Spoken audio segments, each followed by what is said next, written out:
Hello, everyone. My name is Allison Luke. I'm the principal instructor of the horticulture training program at UBC Botanical Garden. I put together this information session recording in case you've missed the information sessions. Just to give you a date, it's February 2023. I'm going to lay this out. It's about 25 minutes, half an hour in length.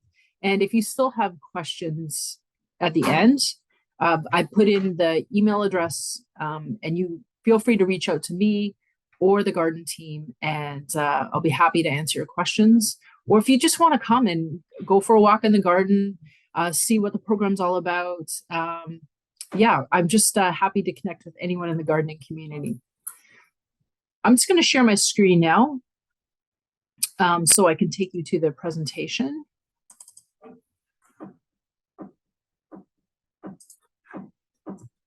There we are.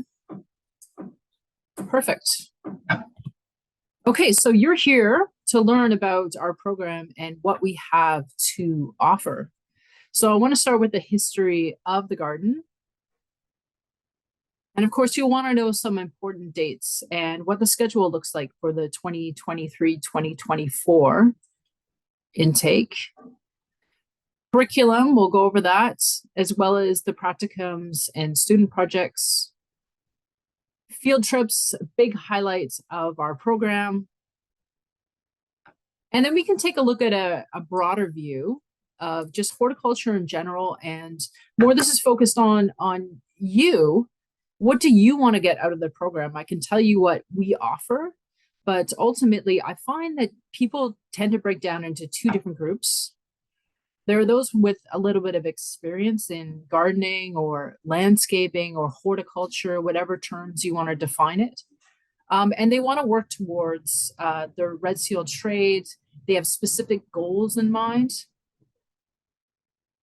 And then there's another group of people who are just looking for a second career.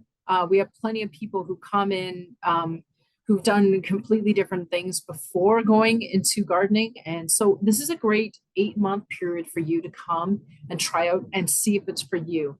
And also, I think that just goes for people who are already working. I think the thing about this program that shows you is just the breadth of opportunities and career paths you can take.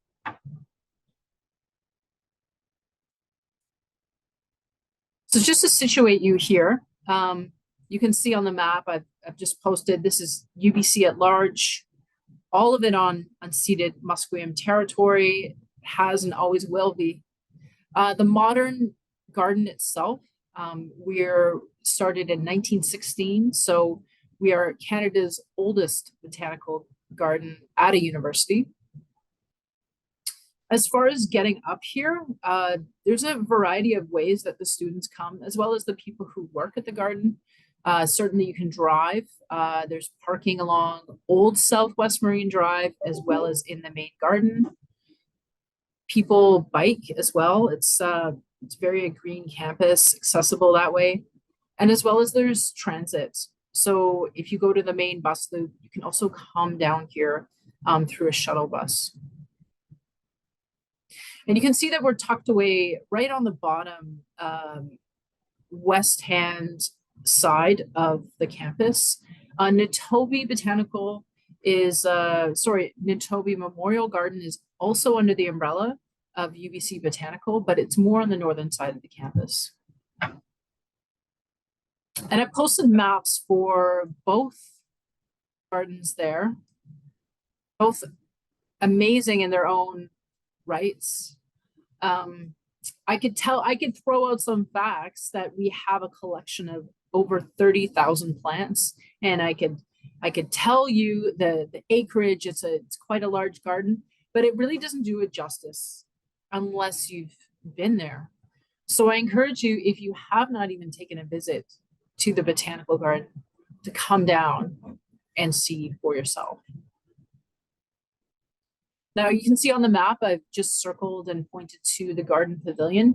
That's where we have the majority of our classes in. So it's literally quite in the heart of the garden, and it's great to be immersed. I think one of the things that sets our program apart is that you get to work in both Nitobe as well as the garden at large, with different curators and gardeners, and with the different garden staff that we have.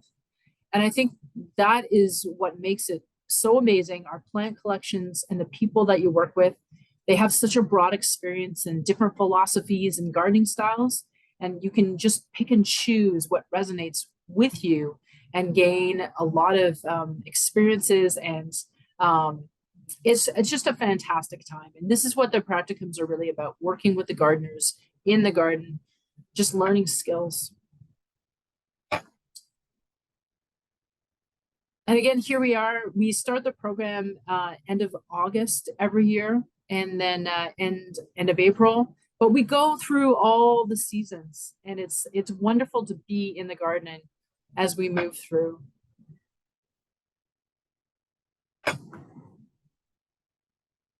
Now, during COVID, we moved to a bit of a hybrid system, and so it's changed. I think now what I anticipate for 2023, 2024 is the same schedule, and it is all on campus at the garden, with the exception of Monday being off. So we understand, school has changed.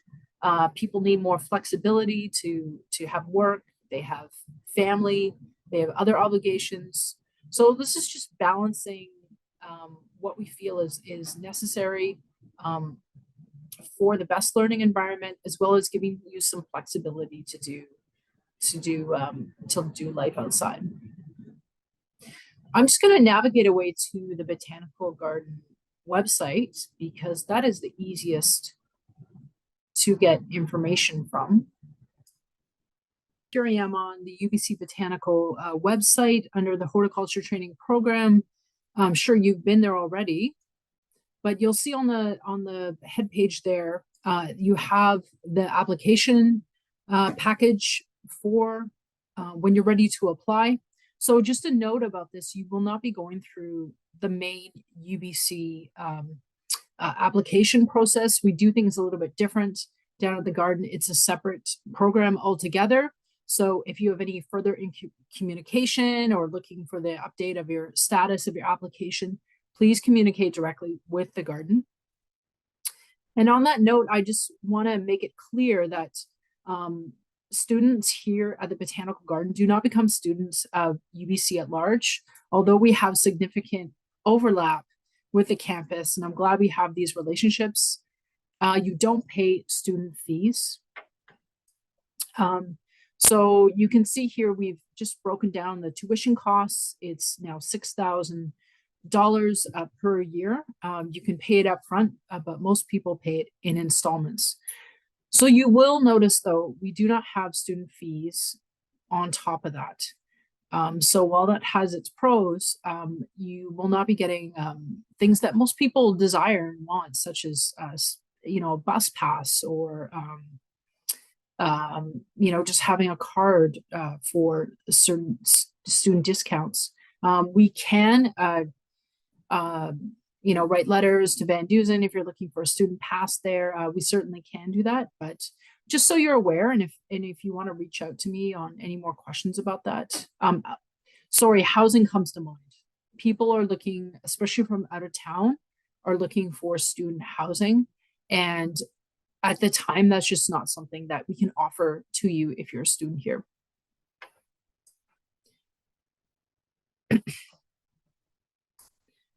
So when you're ready to put in your package for your application, we have very few requirements apart from you putting in your high school academic diploma.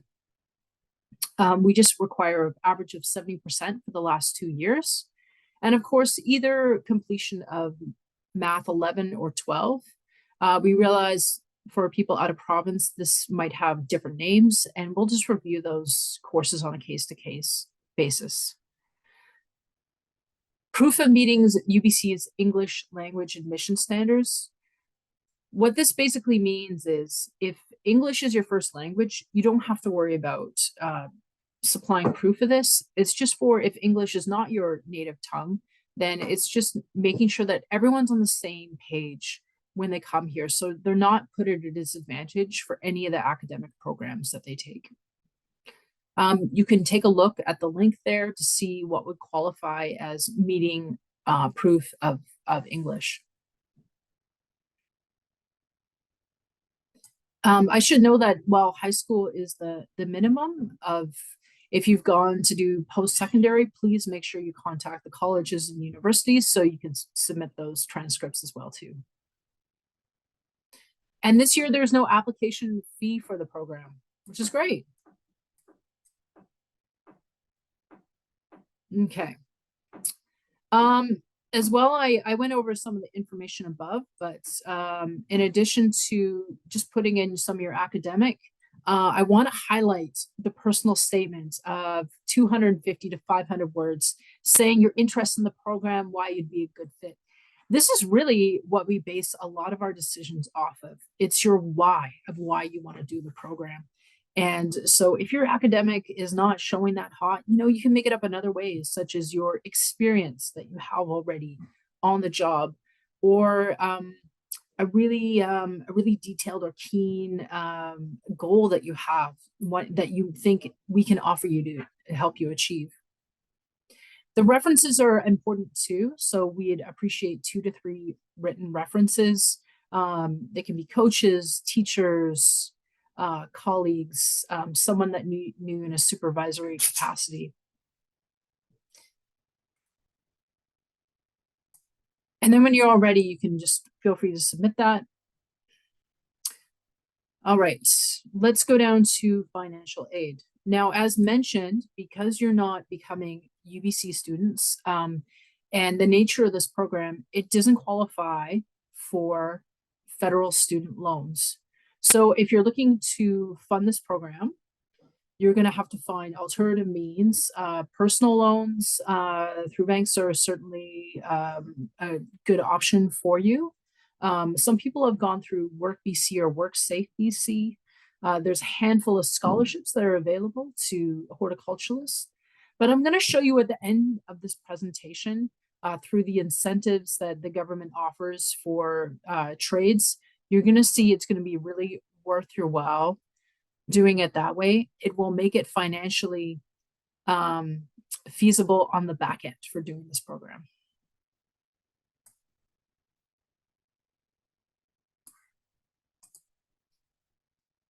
Let's just take a look at the schedule for the upcoming year.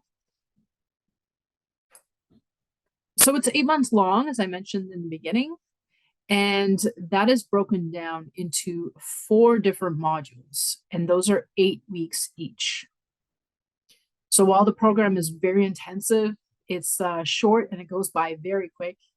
There's plenty of breaks in between, and you can see the dates listed there. Between the October module 1 and 2, there's a week break, and there's 2 weeks break at Christmas, as well as between module 3 and 4, there's another week break. And yeah, we've listed all the holidays there, so you can just plan out your year and have some anticipation of what it looks like.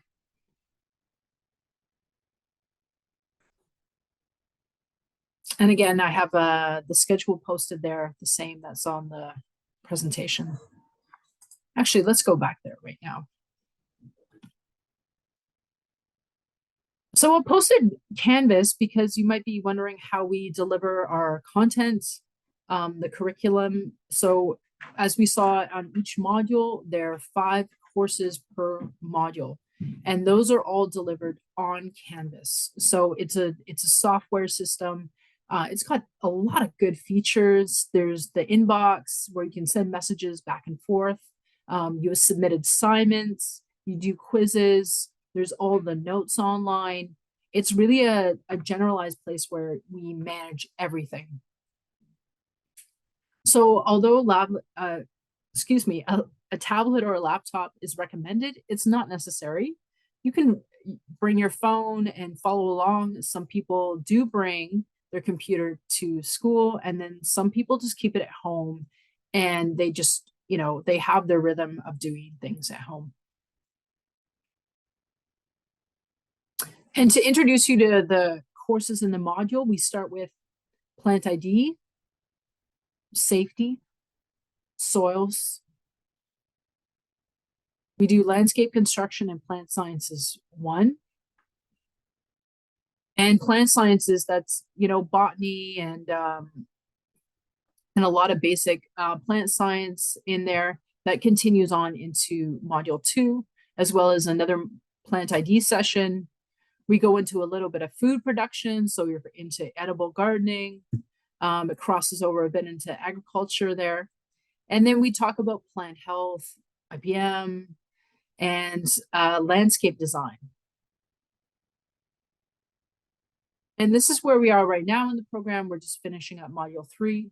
We've done container media, plant production, horticulture business, and we also do landscape maintenance, which includes some of the things you'd think about when gardening, pruning, weeding, mulching. And then lastly, we do progressive lawn management. So that includes lawns, lawn alternatives, turf, and water management, so irrigation, drainage. And then we do a final project in landscape design, and we do level 1 and level 2 exam prep, because we do write the exam at the end of module 4. Now, I just included this because you might be wondering what plant ID is, and I have to say it's my favorite part of teaching in this program. You see the names coming up and you're like, oh my goodness, the scientific names, and I have to memorize this all. But honestly, it's just going for a walk and talking about plants. And usually we stop for a coffee, and you do 20 plants every week. So we learn 20 new plants every week, which is, if you multiply that over 8 months, you're coming out of here with knowing quite a number of plants. And important information like how you use it in the garden, in what landscape design capacity. What are some key ID features? How would you describe this? How would you recognize this again? And then its pros, and we talk about its limitations as well. So winter aconite, once again, we're in February, these are really little cheery flowers you'll see all around this time of year. They're fantastic. So this is an example of what plant ID would be. And you keep a journal, you do drawings. So let's talk about practicums and student projects. So if you noticed on the schedule, we do that every Wednesday.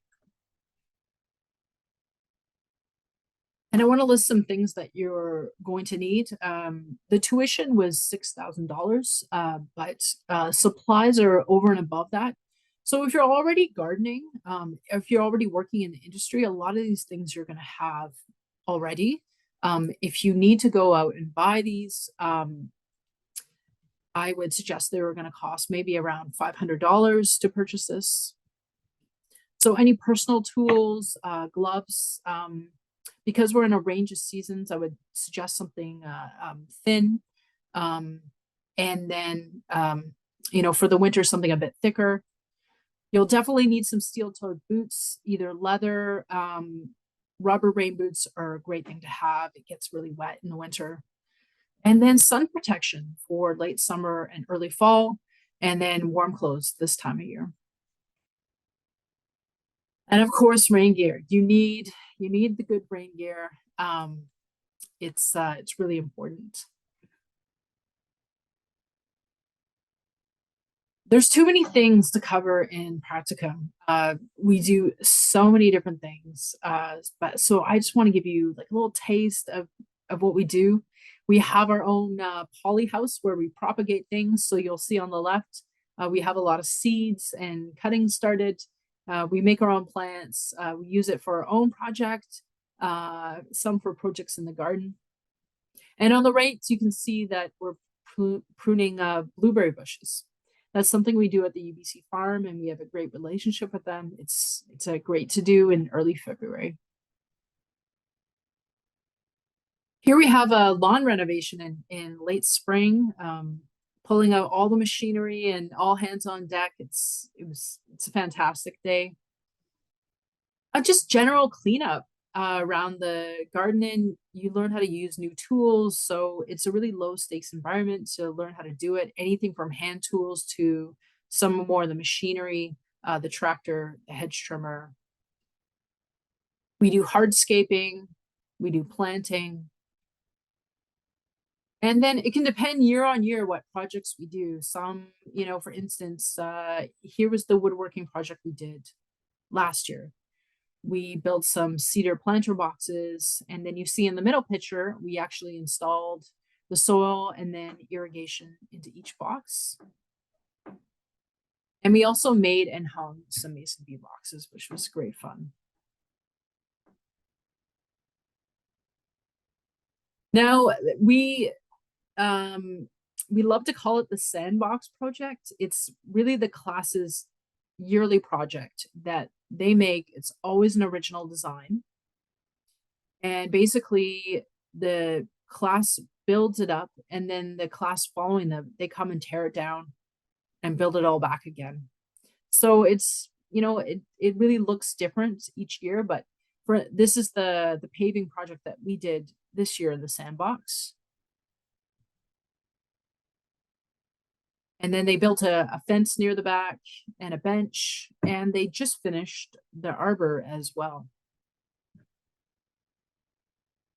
And of course, we go over composting systems, but this is just to give you another example of how things can change year to year. The previous year was really keen on composting, and so we just kind of did an experiment with different types of systems that we could use. And it just became an experimental mindset. And I love it when students kind of bring their curiosity to the program. Of course, we have to get through a set curriculum, but it's really, really fun just to follow our curiosity. It's your time to explore and really get into different aspects of gardening, and I'm all for it. So let's talk a bit about field trips. They make up a huge, valuable part of the program. Honestly, it's just so much fun to go visit these year after year. No year is ever the same, but we do have some ones that are perennial favorites. Of course, Natobi Memorial Japanese Garden, although we work there, it's nice to have an interpreter who can give you some more of the cultural and historical background.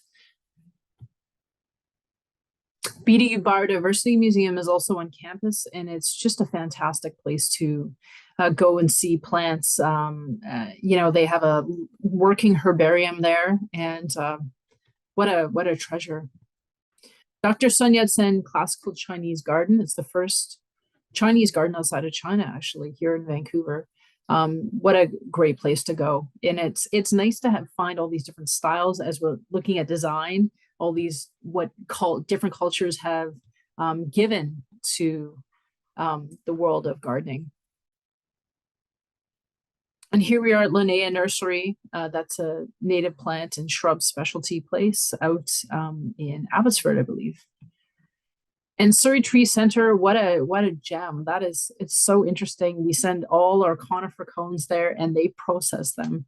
And they basically are a seed bank, and they give it out to distribute for nurseries to repopulate forests. And Mount Zuhalem Ecological Reserve, that's on Vancouver Island. Every April, we go to Vancouver Island and we see different gardens. We visit big trees. Certainly the Gary Oak places like meadows and ocean sides and sides of mountains, different ecological niches. We like to go and take a look and time that so we can be right in the bloom period. Now, this brings us to the last part of the presentation, more again focused on, well, what do you want to achieve in the broader view, and how do you think the program is going to help you? So if you're not familiar with Skilled Trade BC, you might have known them earlier as the ITA. They had a rebranding last fall. So essentially the information is the same. Let's go to the website there again.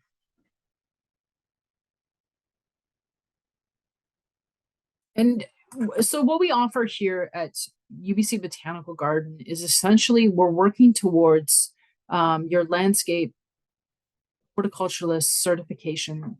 So your Red Seal trade. Now, this is good across Canada, this designation. And you can find Red Seal trades in other sectors, such as baker. You can become a Red Seal electrician or a Red Seal mechanic or a Red Seal hairstylist. So what we offer is the Red Seal landscape horticulturalist. There are 4 levels you need to complete to achieve this. And we offer level 1 and 2. So we're offering the first 2 levels. This is a good place I would just really recommend to come back, see what it's all about. You'll see the skills that you need, the actual breakdown on the skills that you'll need to complete it. A trade is a bit different than getting a degree, although you tend to get them. It takes about 4 years to get either like a traditional degree or a trade.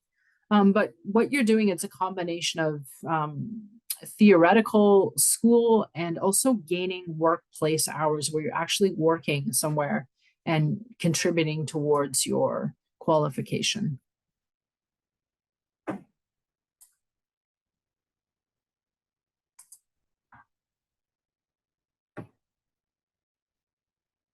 I think just skilled trades, I just want to take a moment to really advocate for them. I think you should be proud of getting a trade. It's the only trades program on the UBC campus, and I'm really proud of that. I think it's just fantastic. It's a different way of learning hands-on and being immersed in that. You should be proud of getting your certification. And honestly, the level of education and just the standard of gardening here in the Lower Mainland has been increased significantly since I started my career. There's just so many more opportunities. Certainly you can demand more, like for your wage, just by having that certification. So you're going to make, you're going to have a higher salary long term. You have something that you can work towards. And then this is just one part of your education. It's a lifelong, ongoing journey. I also want to bring up horticulture.ca. They are the ones that provide the textbook for Skilled Trades BC. So they're the ones that we get our information from. They give us the curriculum and we follow them, and the level 1 and 2 exams are based on that curriculum.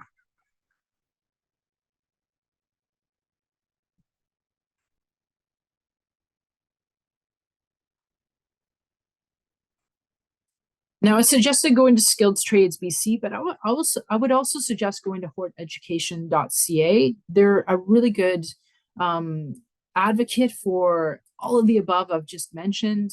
They talk about career opportunity, learning resources, apprentice information. So you can take a look, technical training options. If you are thinking about, well, where can I go do my level 3 and 4 and complete it? Of course, there we are, we're on here. Anyways, what a great resource and great people that put so much work behind it. So go to horteducation.ca. And I've just taken this straight from their website, actually. I'm looking below at the apprentice tax credit. And this is what I was mentioning. Another reason why I would really suggest getting into trades and specifically landscape horticulture is that there's just, financial incentives just to get your education. You can see after you finish level 1 and 2, as well as you complete your hours, you get an apprentice incentive grant. So that's basically $2,000 after you finish level 1 and 2. After level 3 and 4, it's a bit different. You get a completion tax credit, which can go towards your income tax for the year. And again, when you finish your qualification, when you complete your apprenticeship, you'll get another $2,000.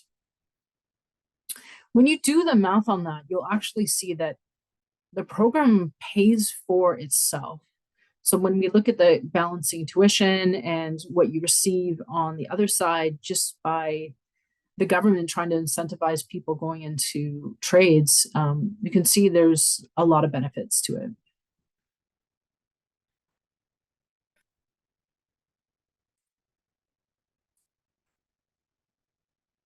I think I really want to bring it back to people who are looking for a second career. I don't think you can be too overqualified for this.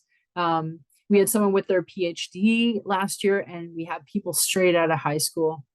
So I wouldn't feel intimidated about applying. I would recommend that you do have a little bit of experience, even if that only means volunteering at your community garden, or if you started in the workforce for even a few months and you apply, that goes a long way. But we do have plenty of people who come in for their second career.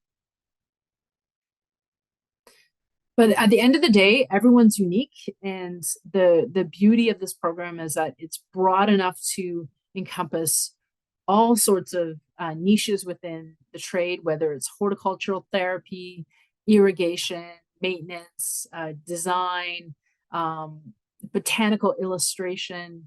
There's so many ways that you go with this career. So basically, this goes back, what's your reason why you do the program? And that's what I love reading about. Your entrance essays, your personal statements, is that I want to see that, and we want to bring together a good group where we have a good diversity of people who think they're going to get a lot out of this program. So I'm looking forward to hearing from you. And as promised, here is the email address that you can reach out with for any questions. It's also on the website. And yeah, thank you for tuning in. It was a pleasure to put this together, and let me know if you have any further questions or comments.